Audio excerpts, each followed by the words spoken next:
یہ میرا خیال ہے کہ ہم اس ملک کے حوالے سے ناشکری کے مرتکب ہوتے ہیں۔ بالکل ٹھیک ہے، جو مسائل ہماری سڑکیں ٹوٹی پھوٹی ہوں گی، پولوشن ہوگی،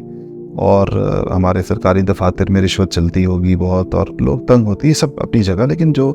اس کے محاسن ہیں، جو اس کی نعمتیں ہیں، جو اس کے فضائل ہیں، وہ اس سے کہیں زیادہ ہے۔ مسلمانوں کے معاشرے میں رہنا، جہاں آپ کو چاروں طرف مسلمان نظر آئیں، آپ کو فضا کے اندر اذانیں بلند ہوتی نظر آئیں، اسلامی شاعر کی آپ کو ایک تعظیم کا ماحول نظر آئے، یہ خود بجائے خود ایک بہت بڑی نعمت ہے، اس کی بھی آخر کوئی قیمت ہے۔ تو آپ جب اپنی ملک میں رہتے ہیں اور آپ وہاں جو ایک مذہبی آزادی ہونے کی وجہ سے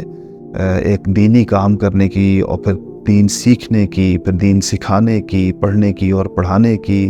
دینی محنتوں کے اندر جڑنے کی جو آپ کو اتنی بڑی ایک موقع ہوتا ہے، پھر مسلمانوں کے اپنے ماحول کا جو فوائد ہوتے ہیں، چاروں طرف اپنے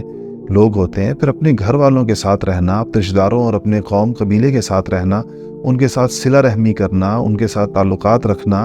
اور ان کے حقوق ادا کرنے کی کوشش کرنا، ان ساری چیزوں کی بھی تو کوئی قیمت ہے آخر۔ اور تو اس سب کو بندہ صرف اپنے معاشی مفادات، اور وہ معاشی مفادات جو اس کا گمان ہے، یہ یقینی بات نہیں ہے کہ اس کو، کیونکہ جو قسمت میں اس کی ہے وہ تو اس کو ملے گا جہاں بھی وہ رہے گا۔ تو اس لیے میں تو نوجوانوں کو کہتا ہوں کہ اگر آپ نے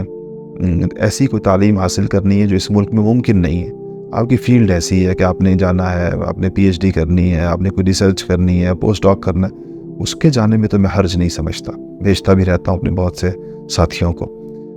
اس خیال سے کہ جا کر وہ چیز حاصل کر کے واپس آئیں، لیکن رہیں اپنے ملک میں، اور یہ بہت غنیمت ہے، یہ فضا اور ماحول جو دستیاب ہے، اس کی خدمت کے لیے کمر باندھ لیں، اور یہاں اسلامی معاشرت کی بہاریں دیکھنے کے لیے جس کا بہت زیادہ جس کی امیدیں ہیں، اس کے لیے کوشش کریں، اس جد و جہد اور کوشش میں شامل ہوں۔